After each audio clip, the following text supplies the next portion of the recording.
everybody on the reality show knows it's a reality show. There's still real people operating in front of the camera. In reality TV, you can't talk to the producers. If you try to break the fourth wall in the corporate world and you try to speak, you'll find yourself in the corner of the system. That's when you're on the performance improvement plan. Why is there such a disconnect between what actually happens versus what's on the wall? It's so similar to reality TV show life where everyone is...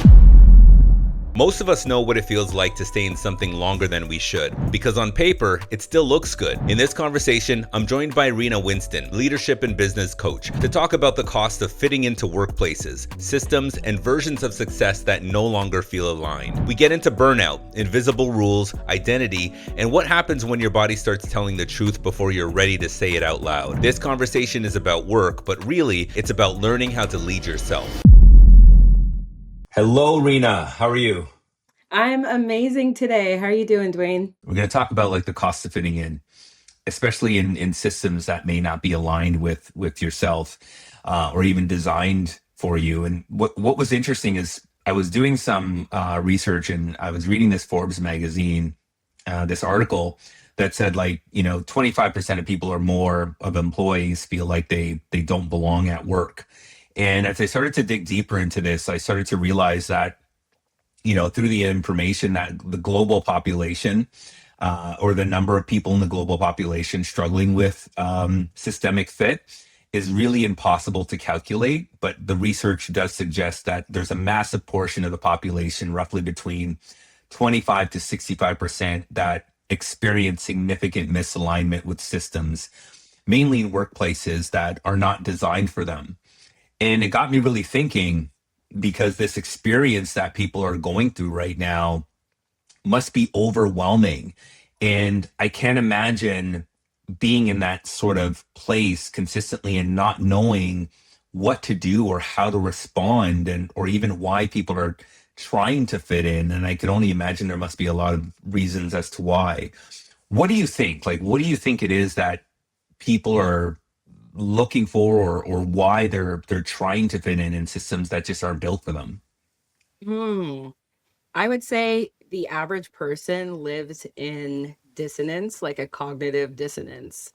So we feel like we're living really logically, and in so many ways, we've turned our brains off to any other reality of questioning what actually works for me. How do I actually feel about it? Because for a really long time, especially in Canada and the US, especially if you worked a good, like a comfortable job that pays you a decent salary, you are paid to not think about any other reality except the one in front of you until the day that that reality blows up. Like until there's something that pierces your understanding of what you're working with and what's keeping you stable in your life, until you're laid off, until you find yourself fired, until you disagree with your manager and find yourself on a performance improvement plan, like any of those things, until you find yourself in a corner of the system, you aren't really forced to question the realities that are already there. So it's a dissonance between what we can read online and know is true about the corporate world and about the working world, and what we allow ourselves to feel when we're in that environment. And you can hear it within one sentence when someone is talking, like within the same sentence, you can hear how they actually feel and then what they're rationalizing. What would keep people in that sort of an environment? Because you probably spend most of your life trying to fit in some sort of environment. And I think outside of our families, when we start to grow into this social awareness, when we're hanging out with our friends and meeting new people, there's probably always that social obligation of trying to fit in. Do you think that that's something that continues with us into the workplace, where it's like we're almost looking at the workplace in the same way, where we're trying to fit in and we're ignoring these misalignment signals? Yes. In what you just described, the best thing I can compare it to is a reality show, because everybody on the reality show knows it's a reality show. But in season one of any reality show, you can see that there's still real people. There's still real people operating in front of the camera. But by the time you hit season 5 or 6, they are fully that reality show in all aspects of their life. They are reinforcing whatever it is that they're presenting on that show, and they don't want anything to do with the life that they had previous because it doesn't support the money that they're making and the status they've received. And anyone who breaks the fourth wall, like in reality TV, you can't talk to the producers unless that's part of the agreement. If you try to break the fourth wall in the corporate world and you try to speak about the patterns that you're actually seeing in the realities of what's going on, you'll find yourself in the corner of the system, or depending on the environment, that's when you're on the performance improvement plan. That's when, you're being managed out, or all of those different things that happen. I really do think it's so similar to reality TV show life, where everyone is kind of pretending and everyone knows they're pretending. And maybe some people are having a conversation about the pretending that's happening, but it's in secret, because until something happens to blow up the stability that you have built, you have no reason to stop because it's working for you. That's a really good analogy. Really good analogy. So I guess with companies that have so many great purpose statements and mission statements and value charts, etc., that talk about the very altruism nature of the organization, why is there such a disconnect between what actually happens versus what's on the wall? Because who we are as people is completely different than who you are as a team and as a company. You can write anything you want down, but each individual person within the company brings their values and their energy into that job. And all of the relationships are what determines the culture at the company and the organization. And so this is where, some people will think the grass is greener on the other side. Maybe you work in for profit and you're thinking, I don't like the way everything is so about money and we're not really focused on the people. So where are you going to go? Nonprofit. But then you go over to nonprofit and it's a different kind of culture that has its own dysfunction. And you kind of see that every system has or every type of industry or every type of work has their area of dissonance. Like everybody at a nonprofit or in a helping profession are incredibly empathetic. Not everybody, but most incredibly empathetic and caring people. But when you as a person are burned out and are facing stress in your own life, and you're serving people who are also under stress, and then everybody at work is kind of burnt out, even the management and the culture around those people, they may be still upholding the company's mission on the simplest level, but when you're actually there in person, you can feel the tension, the frustration, people wanting to say things, limited perceptions of maybe one staff seeing the team one way, and just a lot of there's a difference between the people who work within the company and again can play the role of what you hired them to do, but who they are actually as people and how you communicate as a team and as an organization can be completely different than the mission that you are setting out to do as a company. I've always felt like the culture stated is a lot different than culture felt. Like real culture is felt based on experience. It's everyday interactions, be it small interactions or larger interactions, but you feel it.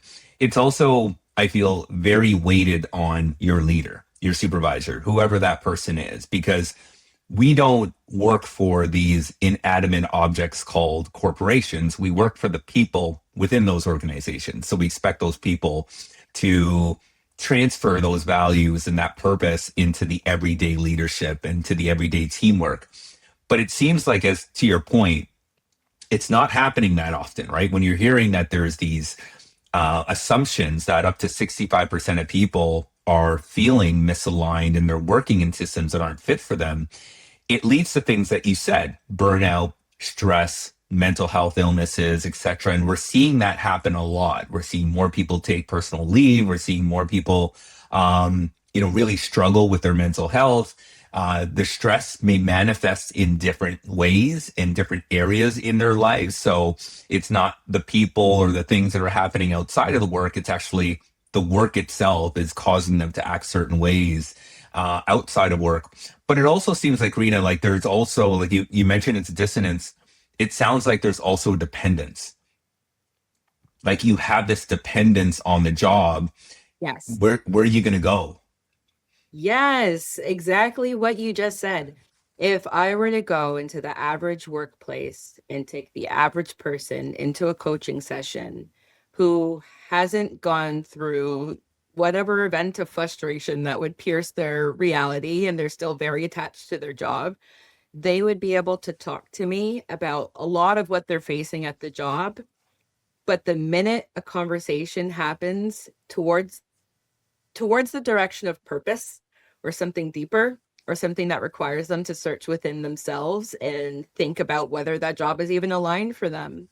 If there's signs that it's not aligned, as soon as you get to that conversation that threatens their stability and their feeling of survival, that's when the dissonance happens. And that's when I say in one sentence, you can hear the friction that happens between the person of someone who's sitting across from me saying, I don't like it here because it's misaligned with my working style, my communication style, my personality, my integrity. And by the time we're done and I say, okay, well, what's the plan? What are you good at? And we're even sometimes able to have those conversations. When it comes to implementing it, it's like as soon as that conversation ends, the other part of the person's brain switches back on and they go right back to work unless something almost debilitating has happened. Because if you've been working with a job for a very long time, you're paying for your kids' hockey with this job, you're sending your kids payments at university with this job, you've been able to pay your mortgage every month with this job, your parents did that as well, and you're doing better than your parents. The thought of taking away that like external definition of success that you've attached yourself to, no matter how much truth you know and feel, you are not in a position to do anything about that until you are mad enough. And you will not be mad enough until you find yourself at the bottom or the corner. And so that is why I wrote an article recently talking about where will all the laid off people in 2026 and 2027 go when all of these projected mass layoffs happen. This is the conversation that we're going to be having, because all of those people may have been those who really thought they were going to be there for a long time or knew they weren't, but really wouldn't allow themselves to feel any other reality outside of that job. It's a Yeah. shock. Yeah. It the way you articulated that, it's such it, it's very surprising because you think about the things that you want in life, the things that you as a person want to be around, and the things that you want to accept and invite in. They're typically great things and good things. And we spend a third of our days at work for most people. And you want that third of your day to be, something that you enjoy doing.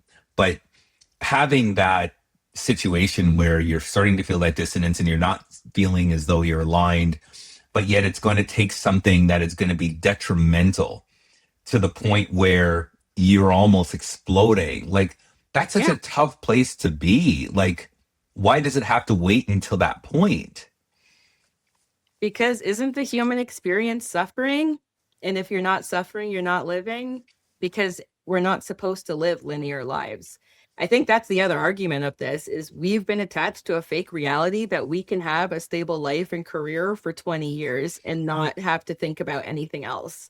And every other society and every other part of the world, it isn't really the case. Like everybody, there's different economies, there's different streams of income, and depending on where you live, like I know here in Canada, for a long time, there was a fear of starting a business. There was a fear of branching out.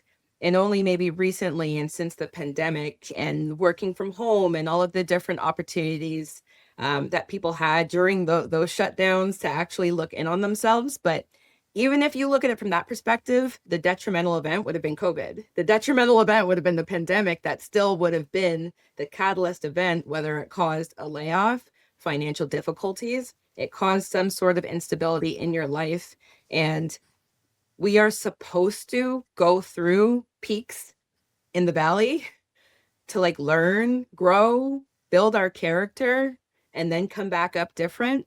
But when we are taught to just go straight and just follow the program, there is no character building that happens there. So it's when you take a director or a VP out of their position that they've been in or have worked their way within that one company or second company to do, and you put them in a room of people where you tell them you can't use your status, title, or position as your way of introduction. You have to use your purpose, your way of being, and what you do to serve, and watch and see if they'll still be able to pitch themselves and whether their shoulders will still be up, because we attach all of our character and purpose and all of those things to those roles. So again, it's not until it's taken away or it's threatened that you have a chance to think about it, because why would you blow something up that's working? It's working for you. You're paying your bills. You're doing well.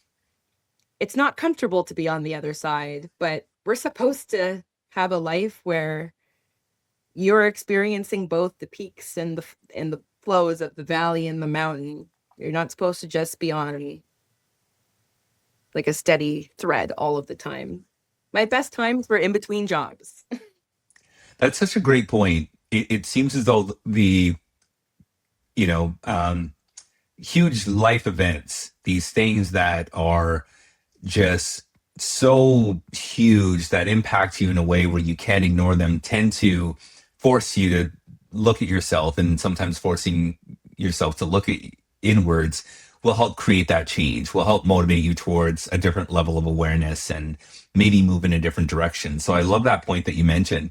You know, what's interesting about everything you said there, Rita, is that disaster almost like negotiates change in your life in some way, whether it's disaster that you invited in or disaster that has happened externally that you had no control over. And it's such an interesting thing. It's almost like you're waiting for the other shoe to drop. And that's when you're motivated to make a change and to make a difference, which is kind of like disheartening in a lot of ways when I think about that. You know what I mean? It's like you got to wait for disaster before something happens. It's like I got to reach a rock bottom before I'm compelled to actually make a change. But I understand that. I understand that there's a certain level of steadiness, and in that steadiness, there's safety that, you know, that you're just used to, that you depend on. So I totally get that part. What really, I think the part I question though, and here's the thing, I question this, is that, is the system designed to keep you that way? Is the system designed to keep you in a place of dissonance? Because there's no way all of these people or workplaces are not aware that there is a high level of people who do not feel aligned, that do not feel like that sense of belonging. There's no way the people that run these organizations are unaware of that. But do they care? I'll tell you a really, really quick story about me and another colleague who we were of the same cultural background, but I wouldn't say that we saw the world from the same perspective. And there was a day where she was incredibly upset with me, but the words that were coming out of her mouth were measured. And I could feel her body language very tense, and it felt very threatening to me because I'm very sensitive. And I didn't respond to what she was saying. I responded to what I was seeing, and I asked her questions based on what I was seeing. And she stopped me in my tracks and said, "You have to take me at face value here." And in a way, it felt like we were breaking the fourth wall together. That was her looking me in the eye and saying, "I understand what you're saying and I see what you're saying, but I don't have to respond to you in that. I can pretend with you. So I'm going to tell you, you have to take me at face value, because if you try to take this, my thought was, if we try to take that conversation out of any other context, and I were to just describe with the truth of what I felt and what was happening, the only things that we can hold ourselves to in that conversation are the words that are spoken. So if I'm taking you at face value, then I have to respond to you in this disingenuous way that does not align with how I'm feeling. And the more you are aware of your inner self and how your body reacts, to dissonance, which is a learned reaction, it that's where we start to see stress related illness, because you start working against your body and your awareness. So this is where a lot of the times, if I'm working with someone at the very beginning, they're in like perfect health. And as we start doing the work, it's almost the realities of what you're actually up against and what you've been upholding, the amount of work you've been doing. You don't even realize it. You don't reckon with it until after. So then, when I think about people who are, let's say, functioning in corporate life, Mhm. and they're functioning pretty well in their eyes, maybe they're still in that illusion, that this is a great environment, things are going well. I personally think it's people who have just ventured into it. I don't have a long legacy into it, but I'm sure there's people who have been in their careers for a while and love everything about it. Is it because that system is built for them, or have they just reconciled to accepting what is and making the best of it? Ooh, that's an amazing question, because at the end of the day, there are people who excel in the system and there are people who do incredibly well and go their entire careers. Without the obvious argument of the system is designed for certain people, like just that's the obvious argument. So we're going to put that one to the side. Mhm. The other argument is based on you as a person, how you approach life, how you respond to life. And this is where we talk about energy leadership and where you are leading from your own energy and how that impacts the environment. So, um, when I meet a director or a manager who, no matter what you say to them, they're able to sort of like just want to get to a solution and work with you on a solution. There are some people who are built that way, who, because of their upbringing and their environment and whatever's made them that person to this day, it makes them the best person for their role at that organization. And you see teams like that all of the time that work incredibly well together, that they're high performers, they're inspired. I would argue that that director holds a different perspective or a different energy that usually manifests into other areas of their lives. It's very rare that you can ask a person like that about their personal life and they don't have a whole host of things going on, because it translates. You're at that level, you would be at the collaborative level, the collaborative energy level, which would be level 5. And the way you see life at level 5, if you're at work, everything is collaborative. It's never about you, it's never about other people. It's about the end goal, getting there, eliminating the obstacles, allowing everyone to feel their truth. That part of you is going to be consistent with your everyday life as well. And my argument is that the average person does not live that way. The average person lives from the victim perspective, which is, this is happening to me. This company is toxic. I'm not toxic. This company is creating the environment that is so bad. Sometimes it's the case, but sometimes we reinforce it. Then there's conflict. That's where I used to sit. When I look back at, after going through the coaching program, looking back at my experiences, I could see how stress or pressure would take me from a place of a level 5 at collaboration, or even level 6 at intuition and wisdom. And when stressed or under pressure, I would go right down to a level 2, conflict. And at conflict, you're combative, you're difficult to coach, you're difficult to have conversations with. So the environment might have been one way, but I wasn't necessarily helping it with my energy. And a lot of us are living different variations of this on our teams. And in what you're asking, I think they're more of the anomaly and more of people who have done it right. And there are an incredible amount of people who are doing it right. So it's not to say the whole system is dysfunctional and falling apart, because there are a lot of people who are building and innovating different and are living differently and bringing it into the workplace. I want to be that person. I love the perspective you provided in terms of where you are is how you're going to perceive the situation and the environment and the culture.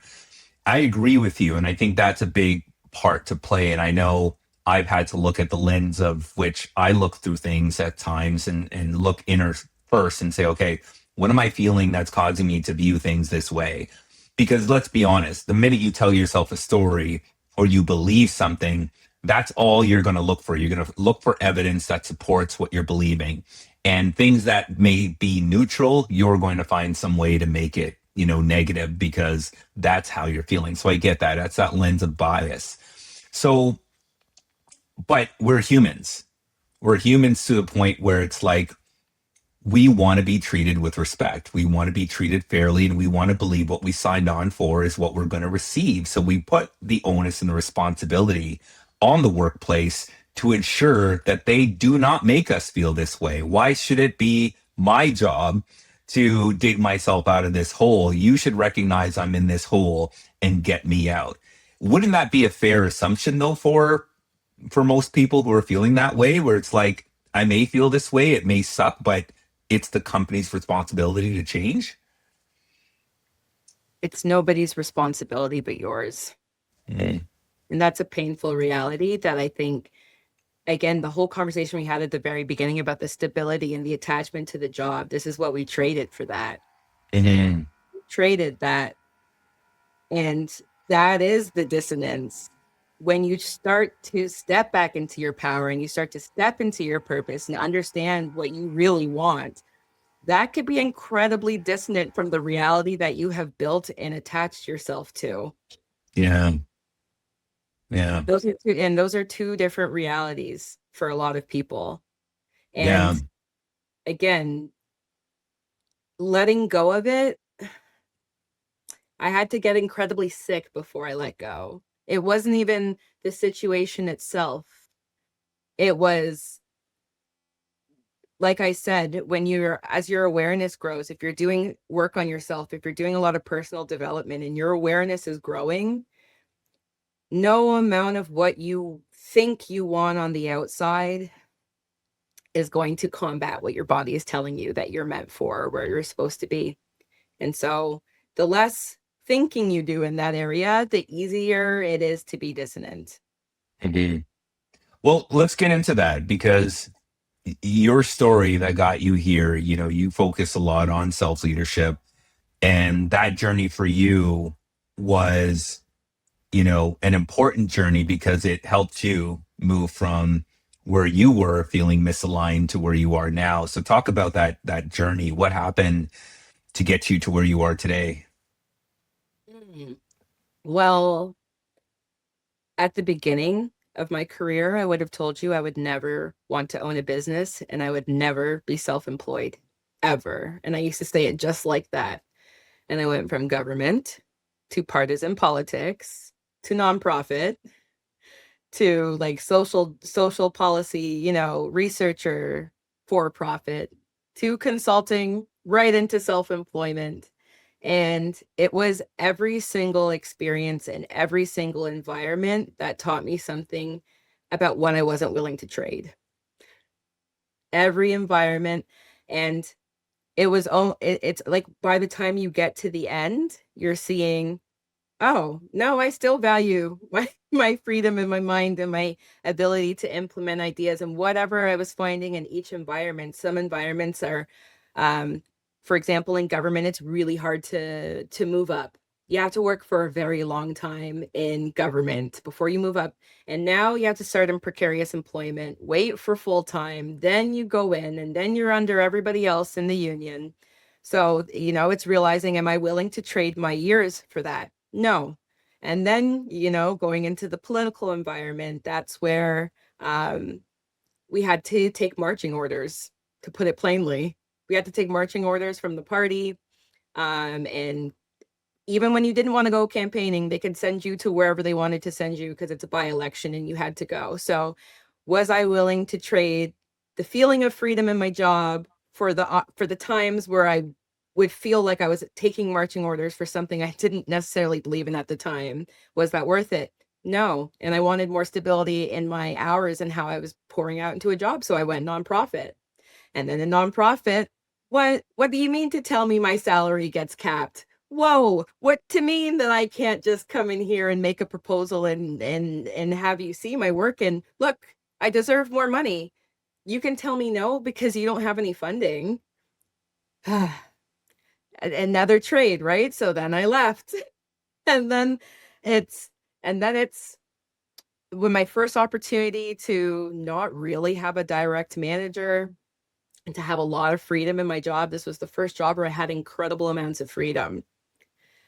The trade for that freedom was not really being able to ask for anything and just being expected to be okay with it. It was like, this is the ultimate feeling of golden handcuffs.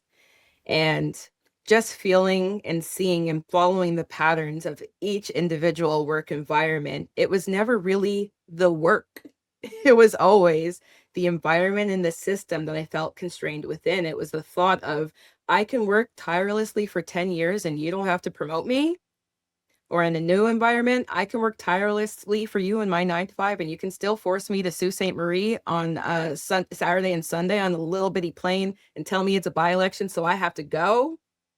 So I would say, and then all the way to the end where it was coming up into terms with upward mobility and at the job with lots and lots of freedom, when it was like, hey, I'm actually building a lot of things. I'm building much outside of my pay grade, much outside of what's expected of me because of this freedom. I had the ability to experiment at a level that I think not a lot of other people at my level would have been able to in any other company. And so that worked for me for a really long time until I realized, if I'm looking for the external value, the external reward, and if that's what it is in this system and I'm not going to get that, then I'm going to have to sit here and be okay with just being great at my job and doing everything that makes me feel good within this role and be okay with the fact that I will not be rewarded for it. And that is kind of,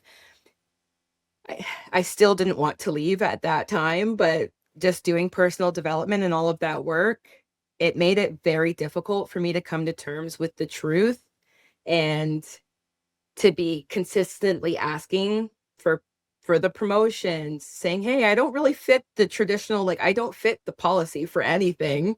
I've always kind of worked in between departments. And so sometimes that worked for me incredibly well. And sometimes it made it easy to tell me that nothing could be done for me. And I think the final step in coming into yourself, and where I was after being very sick, and I went on 2 sick leaves, not 1, but 2 sick leaves because it was that bad on my health. Coming outside of that, it's the knowledge that I can produce and contribute and almost choose my reward. It's not choosing your reward, but it's, if I'm masterful at what I do, I can get rewarded for being masterful, and I don't have to like wait and get frustrated and be battling all of that. So it was almost the more aware that I came to about my ability and my own skills, and the more freedom I had and time to explore that, and then insurance to go to therapy and all of those things that a lot of people don't have the privilege of doing. It's that process of almost self-actualizing that put me into rock bottom, because it made it so abundantly clear how misaligned my life was. I still have physical ailments from that time. When I'm stressed, I get full rashes all over my neck. I'm hypothyroid. I used to, at the beginning of being self-employed, my nervous system was so in a terrible state that after every time I would do a speaking engagement, I would have to throw up.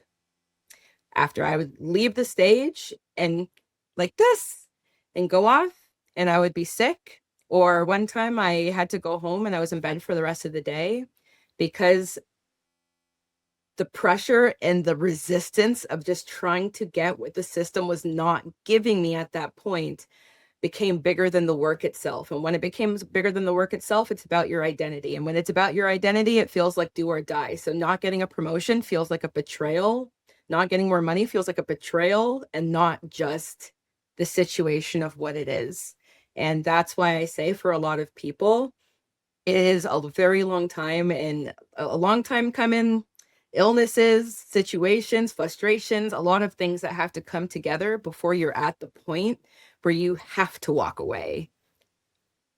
I don't know that many people who walked away like clean. like without some scars or without a story or without some period of time where they, in the quiet, whether or not they show it to you, they had to work something out. It sounds like to me, and I agree with you. It sounds like to me a lot of the times people are trying. They know that they're feeling this misalignment. They know that they're feeling that there's this imbalance or inequity, and they're trying. They're making attempts. They're talking to their leader. They're putting in, emails. They're having conversations. They're making, whether it's overt or covert type of overtures to let them know that, hey, I'm not feeling the best. I'm not feeling, safe. I'm not feeling that this is fair, etc. And it seems like it just becomes a catastrophe at some point when they've been shouting from the mountaintop and they've been told, just wait your turn, or it's another justification or some sort of rationalization. And it feels like the target is moving a lot of the times. And you may look across the aisle and you'll see somebody else maybe do less, maybe do the same, but they're getting more. So you're starting to see that, wait a second, there must be some invisible rules. And I know and I have talked about that. But when we think about those invisible rules, those things that apply to us differently, that apply to other people, what should we be aware of in trying to understand what are the invisible rules that we're playing by? Because maybe if we understood those rules, maybe we'd be able to be in more alignment. Interesting question. I would say it's always less exciting of a process as we would like it to be, because it really begins with asking questions and allowing the answer, and not asking the questions externally, but asking yourself the questions, because before we lie to other people, we lie to ourselves. So it's through the self-discovery process and allowing yourself to think. For example, when you go into a meeting with your manager and you go in having a list of things you want to talk about, and at the end of the meeting, you feel like you were spun around and you weren't fully able to get out all your thoughts, and somehow you're back with your same to-do list and the manager got what they wanted, and you're on the other side, and maybe you would have felt frustrated and let it go. But if you allow yourself to actually sit in that, you might find that you're frustrated with yourself for not being aware in the moment of that happening and being able to be autonomous within the conversation in a respectful way and be able to respond on the spot. It turns into work that you have to do a lot of the time, which is why earlier when you asked about responsibility, I said, well, the only person who's responsible is you, because regardless, you're the only person who can change your circumstances in whatever situation you are in. Your manager may be acting in a particular way, but you still get to control how you react and through what energy you're approaching the situation in. And it really does start with awareness and the understanding of what you are doing, because there's always small doorways of choice. And it's just exploring the small doorways of choice. I feel like for me, it started off with experimenting with what was appropriate.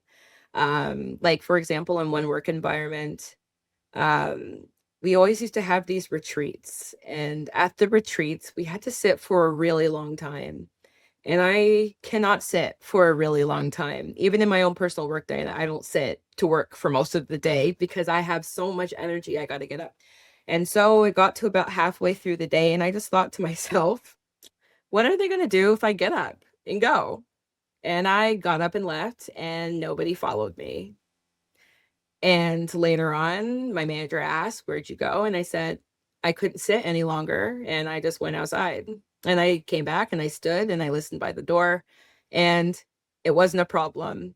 But that's the first sign of an invisible rule. Everybody's sitting in that room. The expectation is for us all to sit in that room. Hey, to be an adult, you have to be able to sit still. You have to be able to sit and listen and look like you're listening, even if you can't.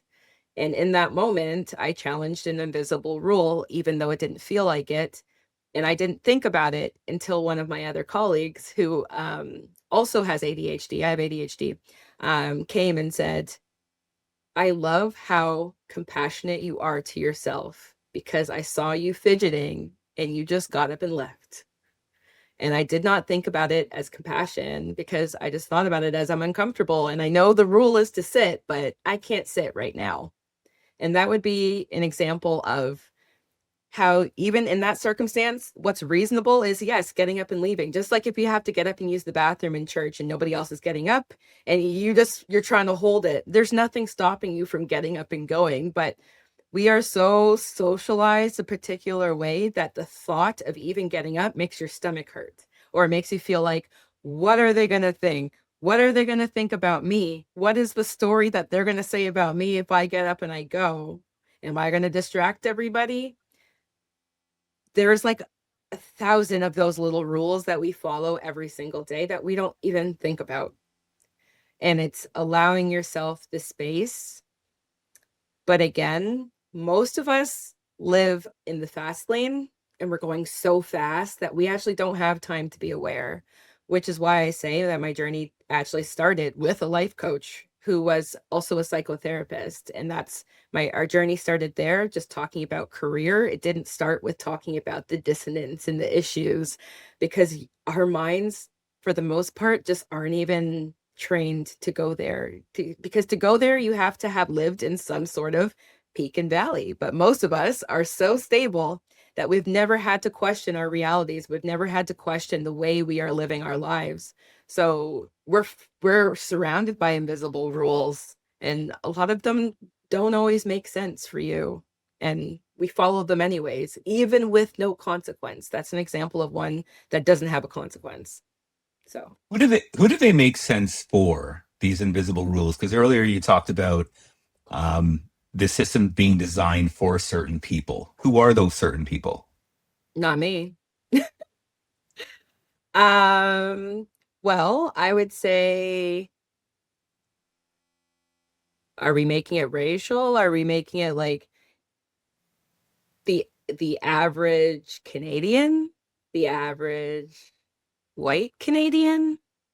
Mhm. And but at the same time, I'm cautious to say that because so many of my experiences of people who related to my stories are related to me getting up and walking out of a room were not of the same culture and race as me, and they may have a different way of being marginalized or a different part of their identity that's intersecting that causes them to understand what rules aren't made for them.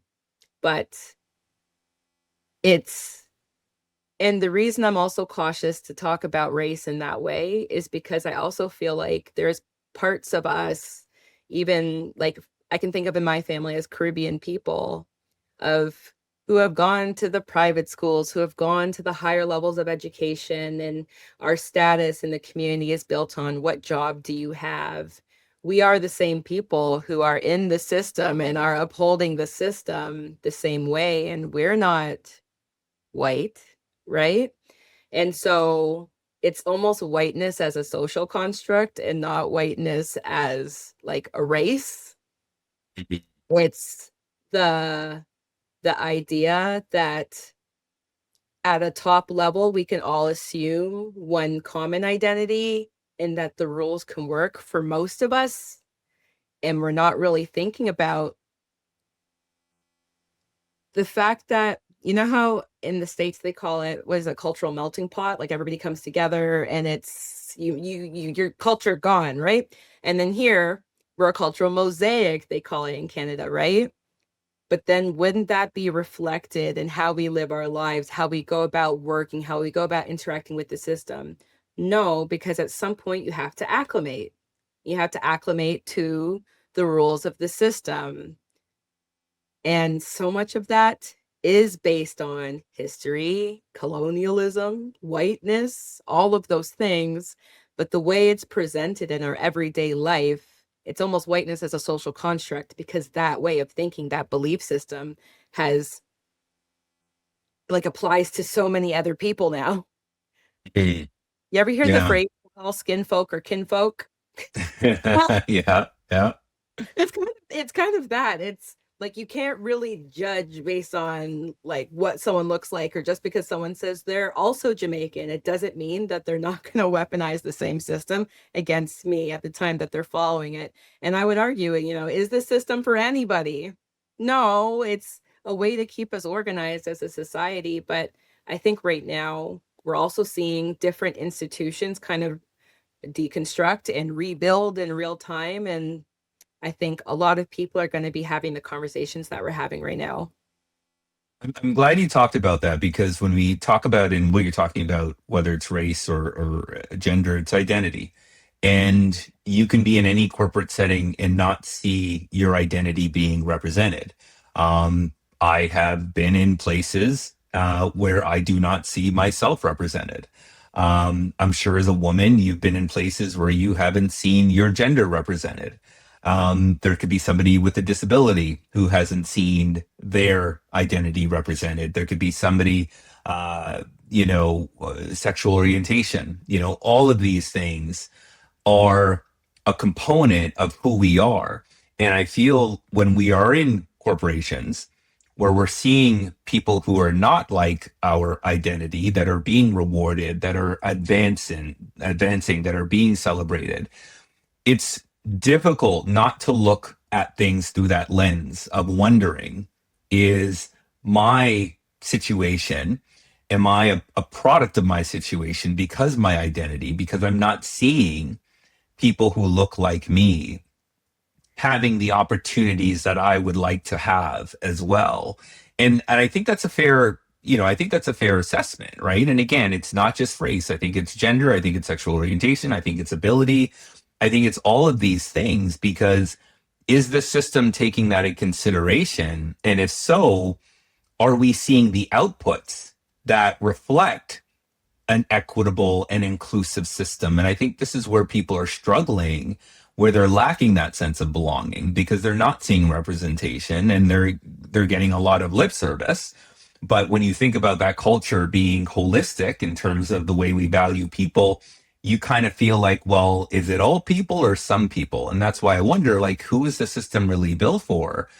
But then also, Rina, the question is, what level of tolerance should you have? Now, I know you talked about your coaching. I want to learn more about that coaching session where you talked about the different ways that you view and interpret your situation. And you could have been in, I think you were talking about, yourself at a level 2 where there's high level of stress. So you're seeing things through that lens. But does that level also take in consideration that there could be some validity to that level of stress, because you are a person that hasn't traditionally or historically fit, or even currently fit, in the model that you're seeing in the corporation right now?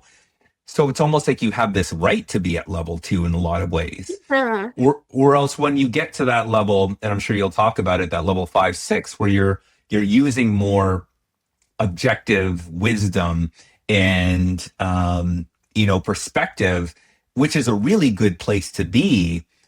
But is that being unfair to yourself when you ignore the real issue that's happening just to look past it and say, well, I have to try to continue to look at this very objectively? Because yes, it may not be doing me service looking at it from a place of identity, but can I really detach myself? And is it really fair in bystepping or sidestepping the fact that maybe there is an identity cultural issue here that really needs to be addressed? Because if it's not me, it's somebody else who's going to be impacted by it as well. Okay, there's two sides. I feel like two sides to answer. So the first side is like, who's it for? And we talked about like whiteness as a social construct, like just as a word, almost a blanket word of the sameness. And I think about the Duckworth wheel of power and privilege. And on the wheel, it has all the different aspects of somebody's identity. And there's 3 levels. And it's an activity I do when I do workshops sometimes. And I have everybody go through with a crayon and color in their part of the wheel. So under education, you coloring in your education level, and you're able to see if in the center is concentrated power, where does the different parts of your identity fit in relation to the concentration of that power?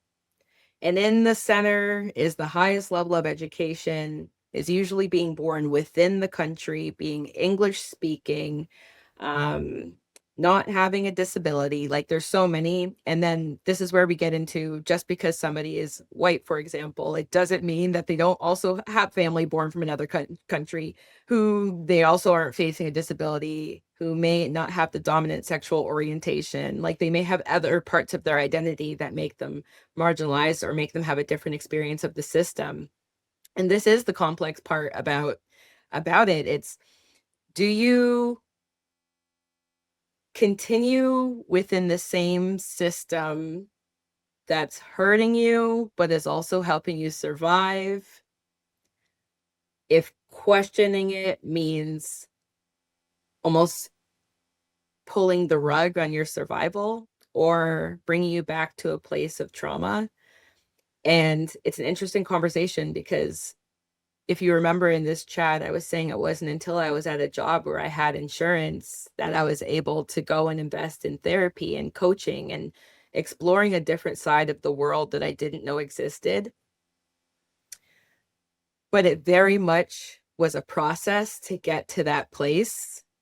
And in every single situation, you get to decide how you react. Yes, there are several different factors: your mental health, your physical health, just the way you see life, your family, your environment, all of those things.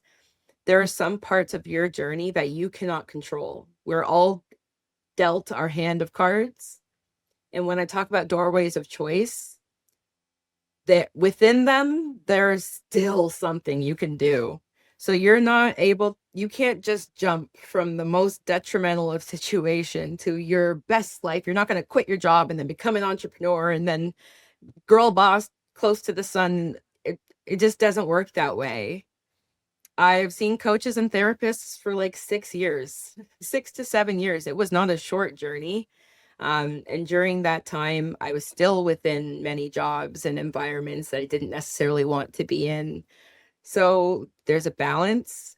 I also think being self-led is about being able to take all of the different factors of what you can and cannot control and constructing your reality around that. Because at the end of the day, yes, I can say, right now I really need this job and I really need this money. Well, I was in that situation where I really needed the job and I really needed the money and my body completely gave out on me. So what did I do? It's a two things can be true situation. We live very complex lives. But this is where you ever see people who are doing really well and you talk to them and they tell you about the different stories that they went through when they were growing up. There are some experiences of dysfunction and of trauma and of stress that literally create the person that you become and give you your ability to survive and find your doorways of choice and move up and around. And the reality is that we're not all going to do it. We're not all going to self-actualize. It just doesn't work that way. Mm-hmm. And I think if by the time you're at the place where you're having this conversation, you're at a place where your brain is allowing you to have the conversation, which means there's some form of safety that allows you to think that way. Because when we're under trauma and we're in survival and things are really, really, really bad, our brain is closed off to this type of thinking. You can't get there. When you think of Maslow's hierarchy, the very bottom is physiological needs, and near the top or the second top or whichever is self-actualization. There is so many levels. If you're barely surviving, if you're just trying to make rent, yeah, your next level, you might just be worried about how to pay for school. You might be worried about just trying to make sure that you come out of a precarious job. So you're not questioning the system. You're like, I need enough of it to make it work for me. I met somebody recently who, okay, I think Alberta's the province. Alberta, I think, is the province that's overhauling their welfare system. And this person was telling me how when she first got the information about that, they were going to basically take away all the benefits and then make you re-qualify, and they changed all the different rules. there's like 5 different ways or that you can respond to something like that. You can be completely crushed. You could be a victim. And you have every right to be. You've been relying on this money. This is your, this is your livelihood. And that is a paralyzing feeling because it's like, what are they doing to me? So you can't come out of that mind frame to do anything. Then there's conflict. Then you're like, what? The system, I pay taxes for this. What are you? It's not going to help you. Eats up your progress as well. Then there's responsibility. There's the people who say, all right, it is what it is. That's the level where things start to change, that it is what it is. So the person I talked to, that was their response. It is what it is. After that, you're going to go hungry? Or so they went and started experimenting with one of their skills. And by the time the government came back to scale back on the payments, they had already replaced that part of their income. That's someone who rose into service. That's level 4. And the fact that we were having that coffee chat and connecting shows that they're at level 5. They're into collaboration now, and they have already acknowledged that staying in that place that they could have chosen to stay in, that they would have had every right to stay in, wouldn't have led them to where they wanted to be. So that's why I say 2 things can be true. You can be sad, you can be mad about that situation. That's why, who are you when you make decisions under stress and pressure? Because you can tell me about all your career plans, but when all those things happen, does it bring you to a place of cowering and you can't do anything because you're so paralyzed? Because then the work is, how do you even go to the next level of even feeling enough to be mad about it? Because when I say change happens during frustration, I'm talking about level 2. Even when I'm meeting with somebody, I'm listening for it. I'm like, are they frustrated yet? Are there any signs of them trying to break out of their situation and try different ways? That's the greenest flag that I can get them to eventually drop everything and say it is what it is.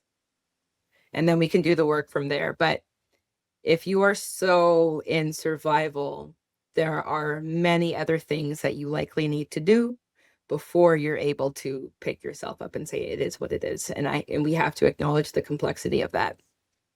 What would one thing or maybe a couple of things somebody listening to you right now would need to do if they're in that survival mode? Oh, identify the one decision you're not willing to make. There is always a decision you're not willing to make. It's when the going gets tough, you'd be surprised how quickly you find an option. So thinking about what is the one thing or the one story that you're telling yourself that is keeping you from making the one decision that is holding you back from being more aligned. And usually that one decision is a big one. It's not a small one. Whether it's a financially abusive partner that keeps you in a job that you don't want to be in, whether it's a job that you're the breadwinner of your family, you make the highest income in your entire family, and they rely on your income to survive, but it's that job that's killing you. It starts with a really difficult decision. For me, it was just one day in the afternoon after a session of being very sick after a meeting. I was having very physical reactions, just itching and all of that. And mind you, I had coworkers with ice packs on their neck. Clearly everyone was having ailments from the job, but I was just very aware of it. After a meeting like that, and I came back and I was very, very sick, and I was like, oh, I have another meeting in 10 minutes. Oh, I got to do the thing. I'm going to go wash my face, put in the eye drops. No one saw me crying. Put on the concealer, eat a piece of toast so I'm not nauseous again. And one day I literally could not click another button. I was just like, oh no, I can't come in anymore. I can't even come in tomorrow. It was until that was the one decision I wasn't willing to make, but it took being up into the very edge of that cliff health wise. I've also had hospitalizations with hot and cold sweats and that same nausea. My body extremely reacts to stress. And it comes from pushing against it and trying to override it. And a lot of the people who I talk to who are senior to me and older than me and have left the corporate world, it's so unfortunate how many of their stories start with, I got sick and had to leave. I got cancer and had to leave. I got this and had to leave. And we don't always, like, we kind of equate the two, but there is cause and effect. And it's sad that a lot of people have to be pushed to the brink of their health before you let go. But that is how much the survival and stability of like what we've been taught of how to be successful here. That's how much of a stronghold it has on us, that we have to be pretty much at our teetering edge sometimes before we're willing to do something. And it looks different for everybody. It won't look like debilitating illness for everybody, but everyone has their sign and their decision. Yeah, I was going to ask that from a self-leadership standpoint. What would be a tool or maybe a process somebody would use to regulate their nervous system as they're engaging in this experience right now? Okay. I would say the first step is always the opposite of what you would think. So it's slowing down. Remember earlier I talked about coming to awareness, but we actually live so fast that we don't have time to process anything. And this is where, you know, when people say, I tried to meditate, but it was so uncomfortable, I start fidgeting and I stop. It's that, like, we can't even sit with ourselves. If you sit with yourself, you're going to be thinking about a lot of things that you weren't thinking about before. So in whatever way you can get yourself to engage in slowness, if it can't be meditation, go on a long drive with no music, go on a walk with no headphones, and start to let your mind and your body start to connect and give you the messages that you're supposed to be having to lead your life. A lot of how we live is in opposition to our bodies, and it very much so seems like the world is doing like a 180 and is coming back around to the idea that, you know, shoulder stress is like people who are carrying too much, you know, low back and hips. It's probably something financially related. That's your root. That's how you survive in this life. Your stomach, that's usually related to your power, like your brightness, your vision. And if that's blocked, your stomach's going to hurt. We're going to call it IBS. We're going to call it irritable bowel syndrome. And a lot of the time, that is actually just your body trying to alert to you that you are in an environment, that you are overriding something within your natural conditioning that is not working. But again, until it gets debilitating, we are just like, oh, we're just sick. We just have a couple of symptoms. And it's not until you talk to someone who has left that they tell you the story of how their symptoms got way out of hand. Heart Yeah. palpitations, that's another common one with corporate executives, especially as I'm talking to people. Migraines, heart palpitations, stomach problems, all down to the gallbladder and all of those things. It seems like your thoughts, your stress and things you're carrying just manifest in so many different ways, but it's about being alert to that and listening to your body, because your body will always win. In any conversation. So that's really cool. And thanks for expressing that. Is there anything that we didn't touch on today that you wanted to mention? Um, I don't think so. I think part of this self-leadership journey was based on such an important event in my life, the passing of my dad. And I think so much about the conversation about being the outlier or being the anomaly, and questioning what it means to be the anomaly and the outlier, and not living it from a perspective of victimhood or conflict, and where that takes you versus standing in it as a superpower and a gift. And I think you'll probably hear that in my letter to myself. It comes so much from his experience of knowing that he didn't really get to do the second side. Like, he didn't get to have that energy shift of making it work for you, making being the different person work for you. And I think so much of the work I do, I always say to people, if you're looking how to be literally a better employee and a better manager only for the purpose of your company and to move up at your company, there is a coach for you. But if you are looking to really learn about yourself and really even be able to approach your job in a different way to find whatever it is about that job that is beneficial to you and your purpose for your future, that will change your perspective to how you're even seeing the job, so that you can get excited about life again and live that way. That's the work I want to be doing, because that's the work that allows people to tap into their unique gifts again.